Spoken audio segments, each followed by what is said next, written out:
Welcome to Pharmacy View Podcast, where we provide regular interviews with pharmacists and key people within Australian pharmacy and the associated global industry. In this stream of podcast episodes titled RX to Riches, we delve into the evolving global pharmacy landscape, exploring the challenges and opportunities, and examining the current state of retail pharmacy across the globe. With each guest, we discuss the hurdles they face and the potential growth areas that may shape a brighter future for your pharmacy or industry-related business. I'm your host, Michael Alexander, pharmacist, digital health enthusiast, and co-founder of Audirie, an AI-powered communication intelligence platform serving the healthcare industry across the globe. My guest today is proudly brought to you by Shopfront Solutions for all your shelf and digital marketing needs, part of the Arion Technologies Group. My guest today is Dr. Alex Barker. Alex is the founder of the Happy PharmD, a coaching program that has helped over 2,000 pharmacists transition to new jobs within pharmacy or new businesses outside of the industry. He is also the author of the book Indispensable, a prescription for a fulfilling pharmacy career, which I read and very much enjoyed. So Alex, welcome to the podcast.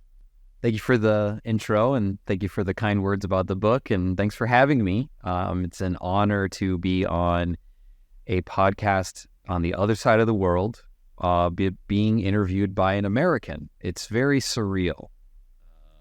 And it's your first ever interview. So it's like, I just feel really good about myself right now. Well, you should. It's an honor and a privilege, right? It is, yeah. Well, I appreciate you having me on.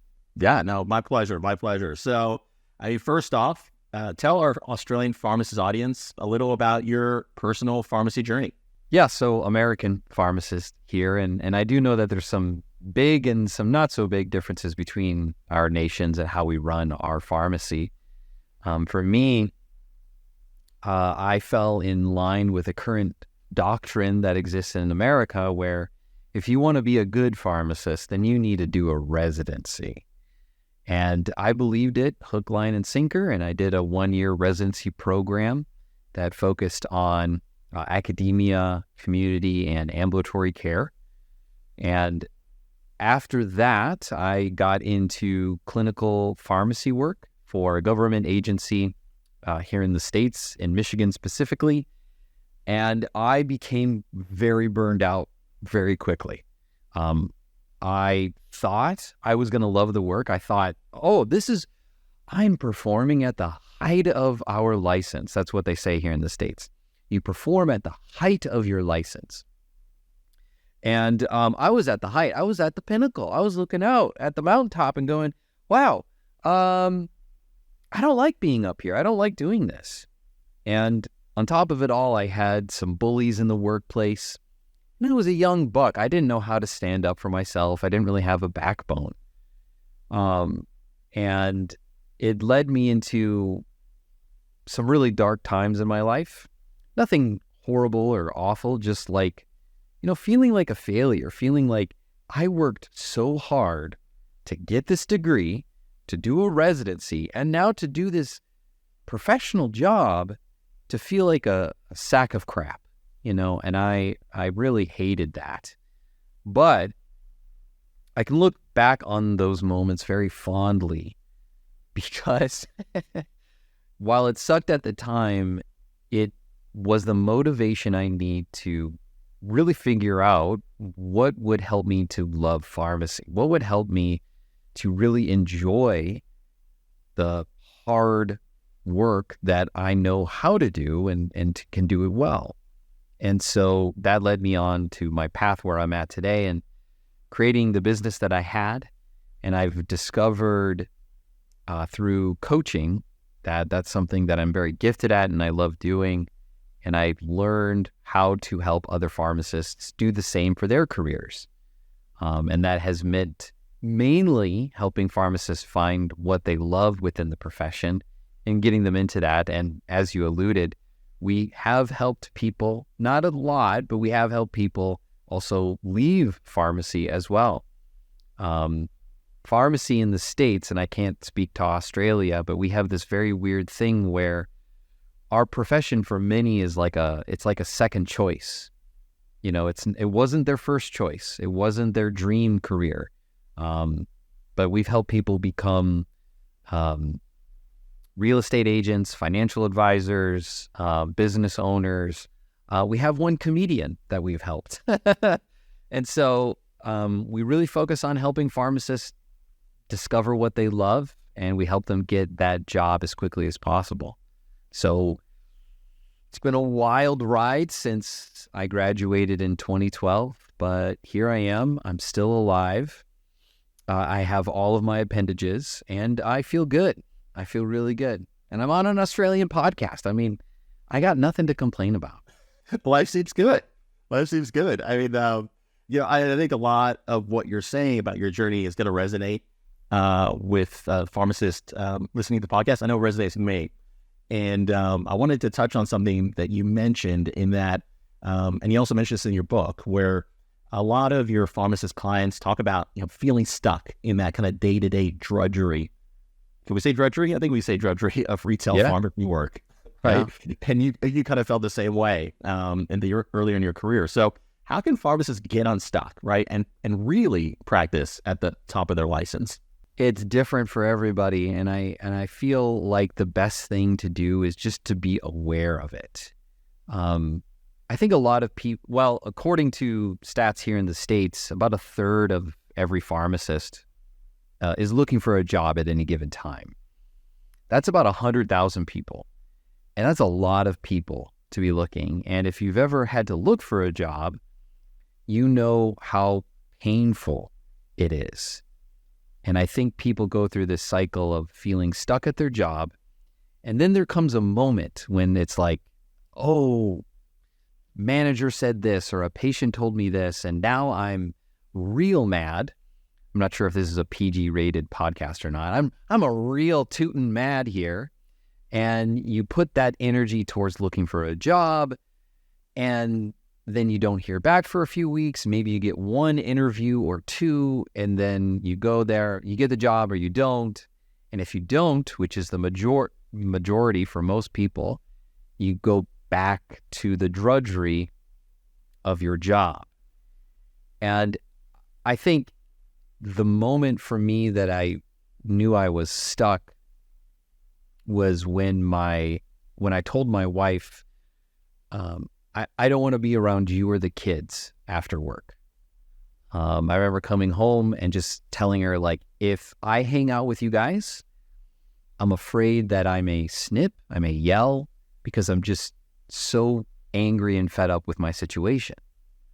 And so I was actually just reading an article about this problem, and I think the one of the best solutions that the research points to when feeling stuck is to talk to someone outside of your situation and your profession. Because when you talk to another pharmacist, they may feel the exact same way. And sometimes when you talk to a family member, you're so far removed that you don't get it. You don't understand me. And there's also that love aura around people that, if you're married to a non-pharmacist like I am, you can do as best you can trying to explain it, and they just don't get it. So I think if you do feel stuck, I would encourage you to reach out to someone that you trust, someone outside of the profession, someone who can look at your situation objectively and just hear you out, but also hold you accountable. I think it's really easy to surround yourself with friends who just tell you what you want to hear and not really challenge your thoughts or your beliefs about your problem. And I attribute a lot of my journey to my close friends who call me out on my lies, let's say, the lies that I tell myself. Having those people who care about you, who can call you out, because it's easy for me to tell myself the same story that I've been telling myself, which usually only makes me feel worse about my situation. And having that support, I think, is critical for everybody. If you don't have it, go out, seek it, pay for it, hire a therapist, hire a coach, do what you need to do to take care of yourself, because you only have one body, one time with this life. And so you're worth investing into, you're worth putting that effort, even if you feel stuck. I guess that's my encouragement for you, wherever you're at in your journey. Yeah. And I think that's great advice. And it's interesting because one of the real limiting factors that you talk about in Indispensable is about fear. You talk about fear a lot in your book, which I think is interesting. The fear of failure, fear of rejection, and that's the true kind of barrier for all of us, not just in the pharmacy space, but particularly for pharmacists. And what I found was interesting is that you talk about how pharmacists are hardwired to accept that failure is not an option in their profession. So I wonder if you can talk a little bit more about that and how that type of thinking, impacts the way a practicing pharmacist or a pharmacy manager or even a pharmacy owner might be able to innovate in their business or, overcome their fears and look for new growth opportunities. What's the best way to overcome all that? I think it changes based where you're at in life. I know that Australia's education system is pretty similar to the United States, and I know that from experience. I've actually worked with a few Australian professors on different projects, and they lamented a lot of the same problems that we have. And it's that our education system trains us in such a way where we feel like a failure very easily. The way we are tested makes us feel like a failure very easily. We have license exams that we're required to pass in order to practice. So the whole system, from my point of view, is it's not really based upon true learning or curiosity or passion. It's based on ideas that you can be right or wrong, and if you're wrong, people die. So here's your F. And I think that instills within the profession a high risk aversion. You don't want to take risks with your life, with your professional life, with your job, with your business. Because if you do, you've been taught your entire life, you're going to fail. And if you do fail, well, then guess what? Everything around you will probably fail. Your partner will divorce you. Your kids will grow up to hate you. It's so... the reason why I say I think it's different at different stages is because I'm still recovering from the fear of failure. My father recently passed away from terminal cancer, and as he was dying, which took about a year, about halfway through it, I had this repeating record in my mind as I'm dealing with my own grief. You're a bad father. You're a bad leader in your company. And the reason why I had those intrusive thoughts was because I didn't want to do anything. I wasn't motivated to work on stuff. I wanted to spend all my time alone in this very office.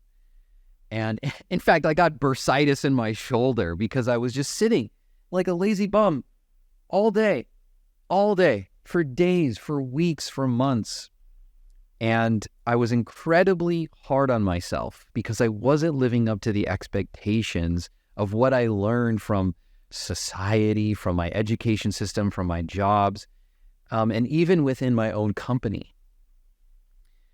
And I learned through very good friends, from a therapist and from my coach at the time, that you feel like a failure because you're losing out on something that you cannot save. And I was very lucky to have people in my life who loved me enough to tell me the honest to God truth. You're a good leader most of the time. You're a good father most of the time. You're a good husband most of the time. And while I didn't accept it at first, that helped me cope with failure. It helped me in those moments overcome my own fear of losing my father, which got extrapolated to losing everything in my life. And so I think everyone's fear is a little bit different, but I also think that most of our fears are unfounded, because while we need to be vigilant in terms of patient care, there are plenty of spaces professionally and in business that should allow us to make us to put forth that security blanket that says it's going to be okay. We can move forward. You are a good leader most of the time. You're going to fail, and that's okay because you're human. You're not a robot. You don't want to be a robot. You want to be you. So I don't think I've truly answered your question, but I share my own story to say, gosh darn it, guys, I'm on a journey. I haven't figured out everything, but we say this within our own company that it's journey before destination. And I think, and thank you for sharing that personal story. I think, you're spot on when you're talking about how everyone's at different stages of their journey, right? And there are life events that kind of illuminate various aspects of our character that we want to maybe improve on, and it's sort of a kick in the pants to try and do that. So I think that in terms of fear, because I think it's a really interesting topic, there is that personal type of motivation to overcome what we've been, I guess, ingrained with throughout college and into when we enter the workforce. But there's also a structural aspect to it, right? Structurally, it's very difficult to create a sandbox where you can play and innovate. And it's interesting because now the pharmacy industry in Australia and in the US obviously is being pushed to innovate. It's being pushed to become more efficient, to pull in new technologies like AI, for example. How do you think we could start to do that? What's the first step in trying to bring in some of these new technologies potentially and create that sandbox, while at the same time, to your point, making sure that we don't impact patient care and the quality of our ability to serve patients? I think it comes down to two main things, in my opinion. I think it comes down to commitment and space. So whenever I hear, I won't say managers, but I'll say leaders in general, sometimes leaders like to talk a big game. We're open to new ideas. We want your new ideas. But if you talk to people on the front line, they'll tell you the truth.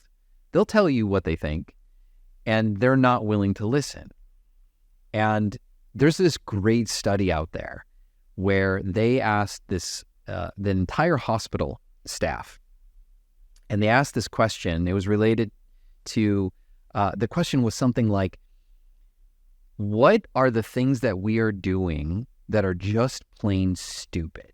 They used the word stupid, and I was like, oh, the cojones on these guys. I loved it. And people spoke their minds. And what was interesting about it is that it was less than 10%, I believe. It was around 10% of the things that they listed were actually regulation required items. So what that means is that the majority of the things that they said that they're doing that are stupid were time-wasting things that the hospital was not required to do, but they were doing them anyway. And people on the front lines know what is going on in the company and what needs to change, but I think leaders in general are both not committed to listening really listening to their people and accepting these harsh criticisms of how the company's being run, and creating the space for these people to talk about these problems. I remember when I was a clinical pharmacist, I had figured out how to do my job so incredibly fast. And it was using some innovative techniques that allowed me to be very quick with how I was handling my patient load. And I was really excited about it. And I showed my manager, who also was one of the bullies in my workplace at the time. And she basically shot down all of my suggestions. She just was like, okay, no, we're not going to do that. But I was like, but I'm saving you and your company and the government money. Like, this is incredible. Like, look what I can do. And she didn't care. So I think by creating an open space where people can voice what our problems are and get creative about what the solutions could be to those problems, and then having a leader who is committed to trying to solving them. I think leaders are typically scared by that endeavor. I've talked with leaders about these kinds of things, and I've advised a few people as well. And the biggest thing that they're always scared of is like, well, I know people are going to suggest dumb ideas or ideas that aren't feasible. And I said, well, are you more scared about hurting your ego, or are you more scared about your pharmacy failing? And I think most people honestly aren't willing to face the truth about these matters and willing to play in that space. You're talking a little bit about the ability of leaders to create that space for innovation and for pharmacists to feel comfortable talking about their ideas and how to improve the business. But there's also a flip side, right? In that a lot of pharmacists listening to us today, who work for large chains, have a lot of ideas. They're brimming with ideas, but they have a difficult time having those ideas being heard, whether it's management, creating a barrier or something else. I mean, shouldn't there be a proactive approach on the part of the pharmacist to push to get their ideas heard? Or is it just a matter of, well, if manager is not willing to listen, it's probably, a failed attempt and not much you can do about that? I think it's for those on the front lines, I think it's finding an advocate. My experience changed for me when I found my advocate. It was this woman in HR who, I want to stay away from HR, right? You get HR, it's like, please, I haven't done anything wrong, You put your hands up. But Marianne, she was so great. She believed in me. She loved my ideas. She got me involved in also all sorts of projects and initiatives within the organization. And, she was a person that I would have followed. I would have loved her as my boss. And I think when you have someone that you can get along with who understands you and gets your ideas and fights for them, man, it makes the journey so much easier. But if you feel like your manager is not willing to listen, if you feel like your manager is someone who is not going to play the game of innovation with you, I think you have a couple of options. I think you can play the political game of trying to figure out how to go around this person. That is doable. It's not fun, though. So what I encourage really most people to do is to change environments. You made a comment there that, again, I don't know everything that's going on in Australia. I know that they are fighting the chains just like everyone else. And I know that people at chains, here in the States anyway, do often complain a lot about the conditions that are going on. But there's also some really great people working in retail and chains. There are great leaders in these places. And I think it's about finding those people. But if this is the thing that's bothering you the most, and you wish you could get your ideas out there, well, then either become a leader and try to change the organization from within, or look elsewhere for employment. Because people are willing to pay for your ideas. In fact, one of the best strategies that I've seen available as far as career development goes is really taking your ideas and turning it into pitch decks for businesses so that they go, yes, you're our person. This is the exact idea that we want to do. You're the person to do it. You see it. You have a vision for it. Come along. It's how I've hired a few people within my own company. Like, they tell me what they want and I go, yes, you're the person to do it. Come along. Take my money, do that thing. That's a great idea. So that would be my encouragement to people on the front lines. Try to find your advocate or look for employment elsewhere. Is part of it as well, and you mentioned this phrase in your book, which I really liked it, being in your zone of genius. So is part of that, first of all, talk a little about what that means. Sure. And is part of, being noticed, sticking to your zone of genius. Yeah, zone of genius was a game changer for me to understand in my own career journey. So if you think about anything that you do, any task, job, anything, think of all of those things within a big old circle. And at the circle on the outside is what I would call your zone of incompetence.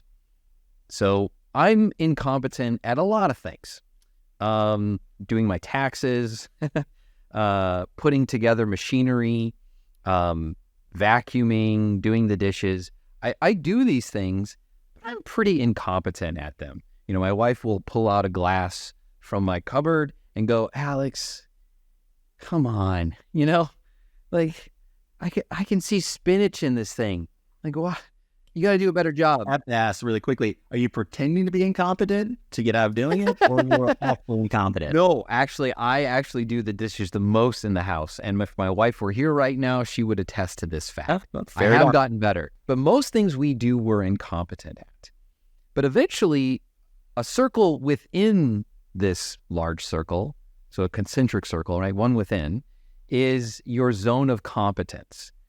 We become competent at a lot of things. If you become a licensed pharmacist, you're deemed by the state or the nation, you are able to do the job of a pharmacist. You get the seal of approval. So it means you can dispense medicines, you can educate people about medicine, you can do all sorts of things.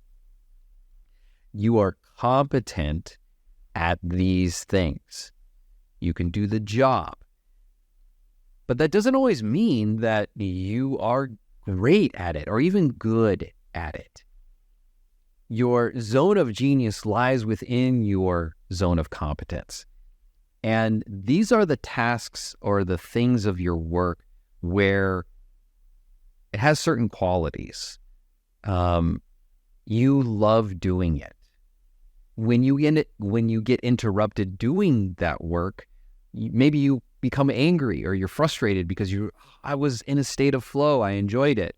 You may have heard people talk about a state of flow where they talk about that time feels different when you do that work. It often doesn't feel like work. When I was on my own self-discovery and kind of hating my job, I remember there was a moment where I was teaching some patients about diabetes meds. And at the time, I remember being very honest with myself and saying, I really don't give two hoots about diabetes meds. I don't care about this at all. I don't think it's very interesting. But when I was in front of them and I was teaching them about this, I was on fire. I felt like I was on top of the world. I enjoyed every moment of it. And I remember that feeling and thinking about that after the experience and going, there's something magical here that if I could just be doing this all the time, I would be really happy. for me, that was a clue that kind of triggered me to go down that as my career path. And I almost became a university professor. My indispensable career path involved teaching because that's what I love to do. So I got multiple interviews at different universities. I got a few offers, and I ultimately said, you know what? This job fits within a part of my circle, of my zone of genius. But there's too much of it that's outside of my circle. There's a lot of bureaucracy in academia. Some academics are going, yeah, some are going, no, what are you talking about? But there's a lot of bureaucracy, and there is more research involved than I really care to do.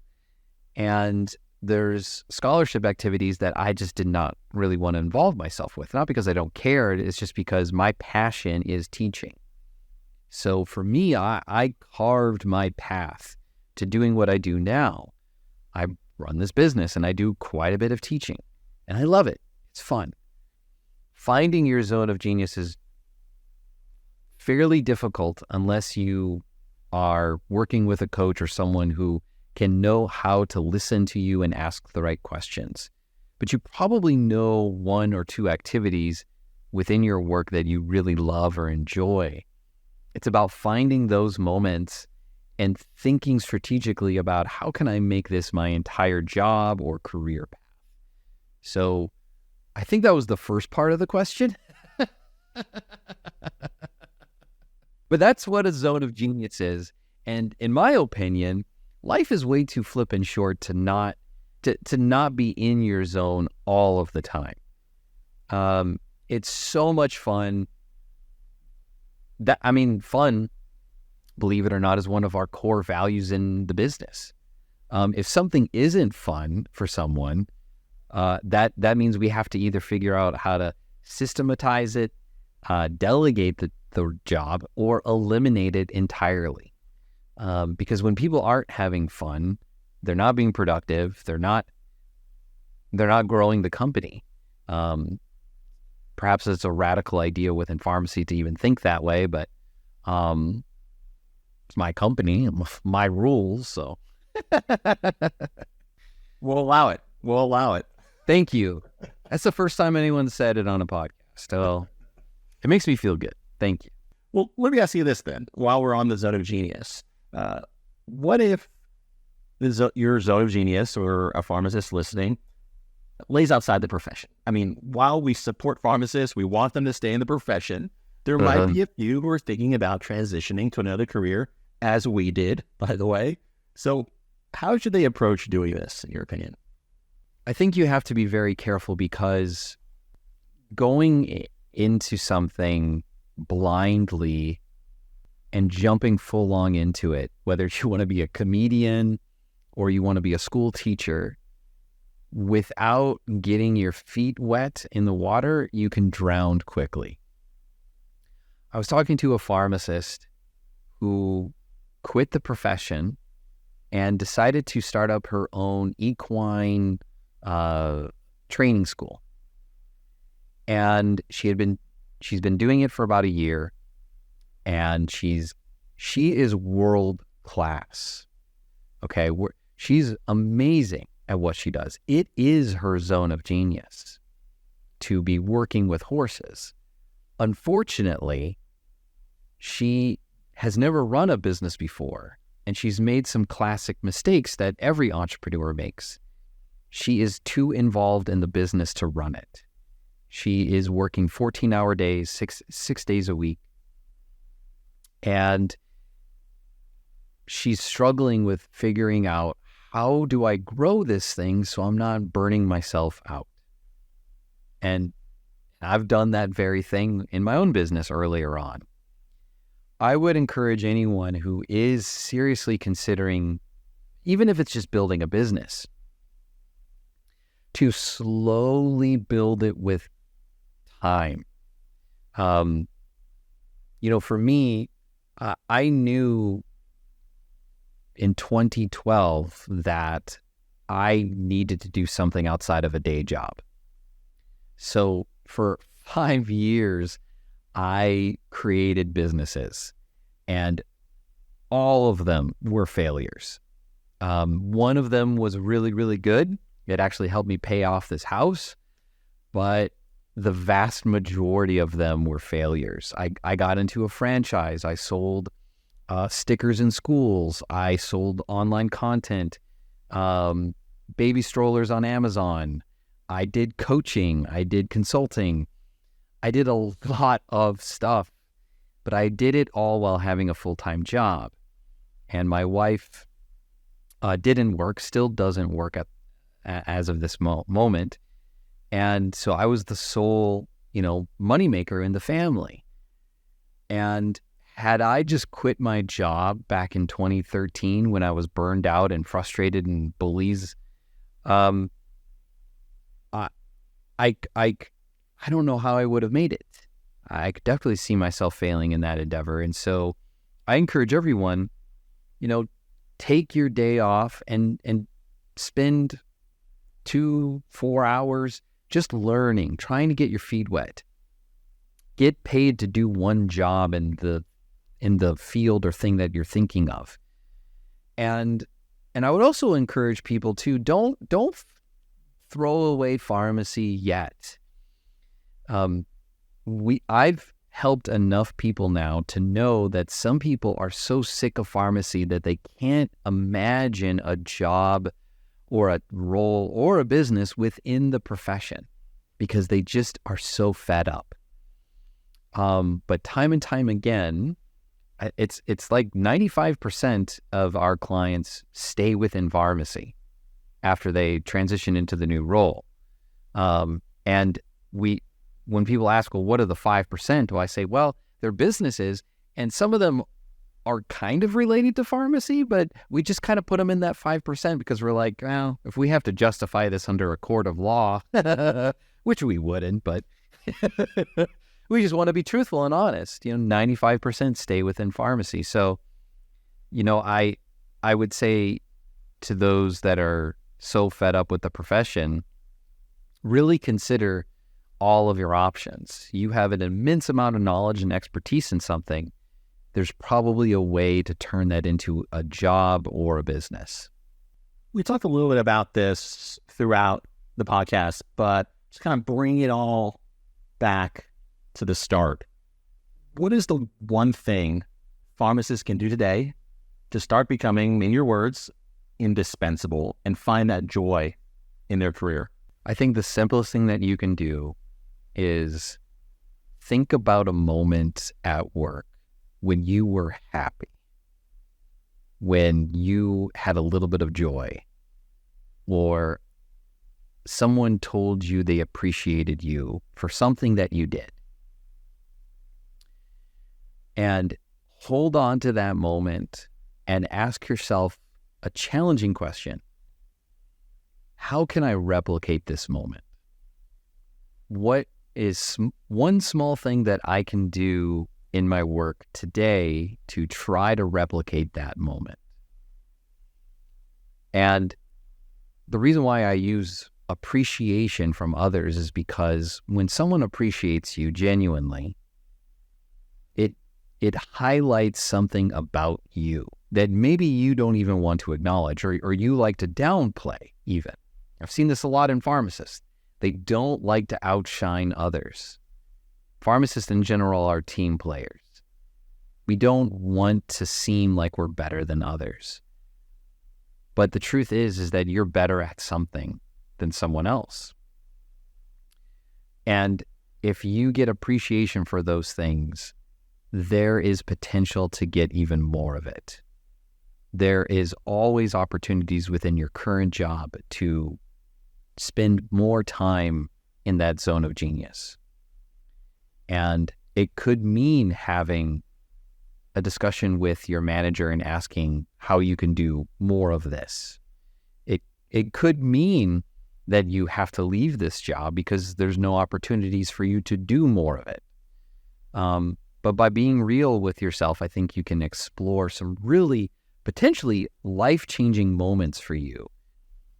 Because it doesn't have to be this way. It doesn't have to be drudgery all of the time.